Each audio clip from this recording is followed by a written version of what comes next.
ihe na-eme ka na-emere mmadụ na-abụbụ oke oyim. Yes, ihe mejisi na ha na-abụ oke oyim bụ na ha bụ ndị Igbo. Anyị ndị Igbo ọbụla gịnị anyị bụchabụ anyị chebụ gịnị bụ nwanne. Nọmba 1, nwa agụ ataghị ya bụrụ oche gị bịa na my video ka ị gere okwu ndụmọdụ, okwu mgbamume na okwu bụ word of wisdom. Kọmọdụ eziokwu bụrụ oche gị bịa na my page ka ị bịa gere okwu bụ okwu mgbamume, okwu ndụmọdụ na word of wisdom.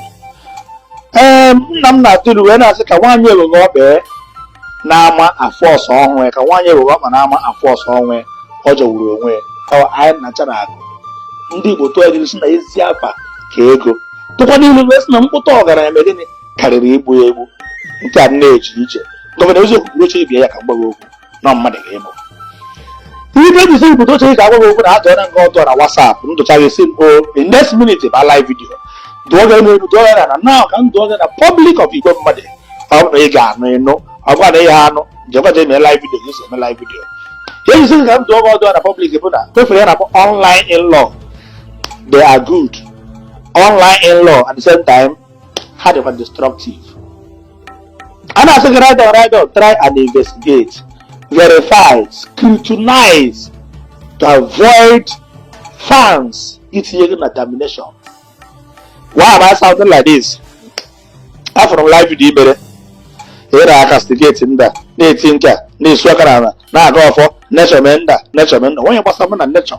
Or am I here nature again? That would this year, Bruno nature, nothing concern me. But what I'm saying is this: if you can remember that need the against Madi into Madanarose, Arosibu, Aroseburo, is to Piasun de Dipia, Piasun des wine, Piasun de Madi. To the extent, Governor of police were made the arrest. That is reality of life. You shouldn't have come on live video because you have a political career to protect. Madu will kucha chefu onya akura onya gwara manu. You will say a video or to say like that. Tomorrow your video might be replayed, but how to go too late. Why am I sounding like this? Fans in the good, fans in the destructive, and nobody worth dying for. Nobody worth dying for. Even if you about money or go. Jwese na Jesus Christ mere miracle onye ise onye ngwọrọ mee ihe no mere at the end.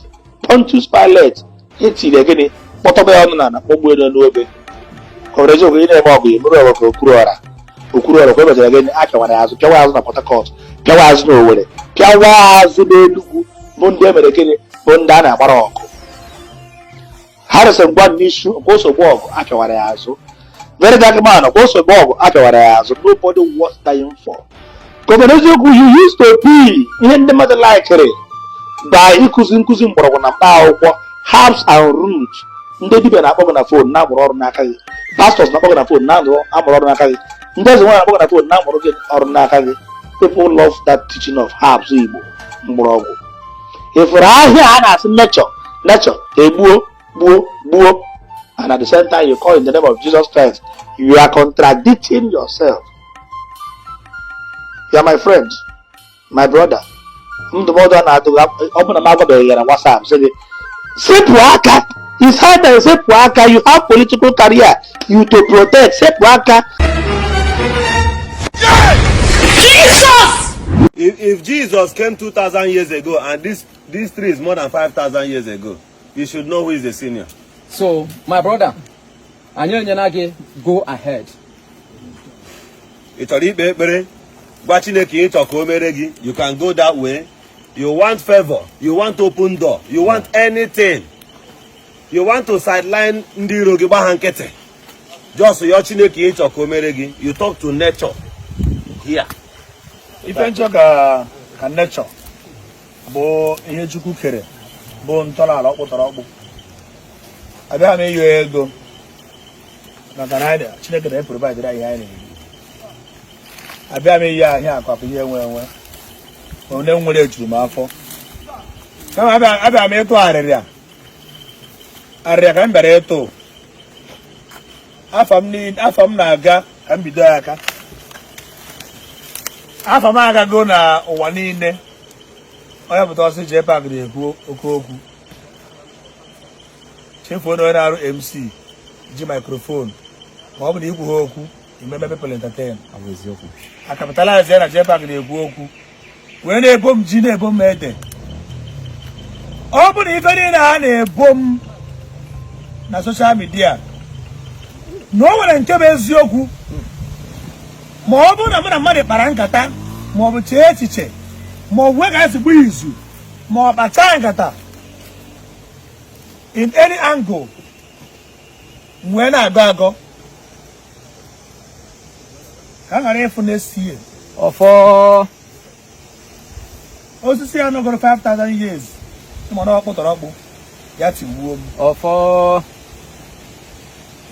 ndị niile na-asị na m ụsịrị wee sị na JPAC sịrị ya wee sị a na-ebo m ebubo ka a wee gbuo imeji m wee gbuo karịa m wee gbuo biznes ndị niile bụ ndị na-akwado m ka a wee kpọọ m asị ife na ha na-ekwu na m kwuru ọ na m mere ọ bụ na m mere osisi ya dị na ụmụọkpọntu nọgoro 5,000 years ya tigbuo m ọfọ tigbuo ihe gbara sị m n'azụ ọfọ mana ọ bụrụ na ihe ị na-ekwu na m kwuru a na-efure m asị na-efure m ebubo na-efure m ihe ka wee bo m ka ụwa wee kpọọ m asị mpostuo ife asị gị talk too much JPAC kwuru ọ bụ na o nwere ka nsi wee gbaa izu wee gbata izu ma ọ kpaa nkata ma ọ chee echiche ma ọ bụ mụnwa chee n'onwe m ma ọ bụ wee gwata mmadụ ma ọ bụ cheta eriwe ọbụla nsi wee chee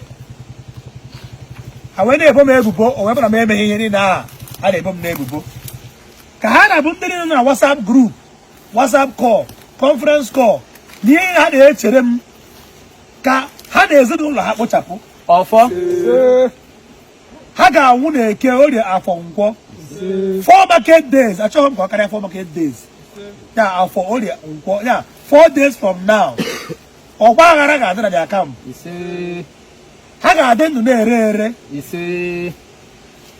ha ga-adị ndụ na-ere ere because nwata chọba nke ọ bụrụ ajọ mmadụ gị na mmadụ emegide biznes ọ bụla biznes ahụ agbụghị ịpụọ onwe ya bụla agabara onwe mana gị na mmadụ emebe biznes ọ bụ na ọ bụghị ọ bụ onye ukwu bụ onye nta onye nke ọzọbazi ezere ebo gị ebubo ka afụ na onwezi onye kpọrọ gị ọrụ ka ha na-abụ ndị na-aplanụ na-ebo m ebubo ị nọ Amerịka ị nọ Naijiria ị nọ Eshia ị nọ Afrịka ị nọ Europe ebe ọ bụla ị nọ na mpaghara mkpụ ụwa niile ịṅụọ mmiri ya gbado gị na akpịrị ihe ọbụla iri ihe ọbụla ihe azụrụgasị na-eri nri wee tinye ya nnu anyị agbagbu aka bụ dị ọcha ọbara eziokwu my friend ruo echi mana apụta sị na mụ na ọbara eziokwu bụ partner in crime mụ na ọbara eziokwu anyị chebeghị echiche one day ka emegide mmadụ na ọka ọ wee dịrị mmadụ na mma mana enwere ike ọ bụla chi na-efe ka m na-efe ma ọ bụ na ọ bụghị ka ị na-eje ka m na-eje that does not mean na onye ahụ nwere obi ọjọọ mụ na ọbara eziokwu plan banyere ịvụ mmadụ against anybody mana ihe na ha na-ebo m not only me ma onye ọbụla kwutere okwu ka ọ bịa sọpọtụ JPAC ha sị na ndị otu ka ha na-abụ na-ekwu ihe ahụ osisi a sigbuo onye aha sleepless night onye ahụ ga-arahụ ụra ọ ga-arahụ ụra ma ụmụ ya ma ụmụ ọ ga-amụ ma nne ma nna ya ma nwunye ma di ya ma ihe ọbụla si ha niile ha ga-eji ala wee zere mmiri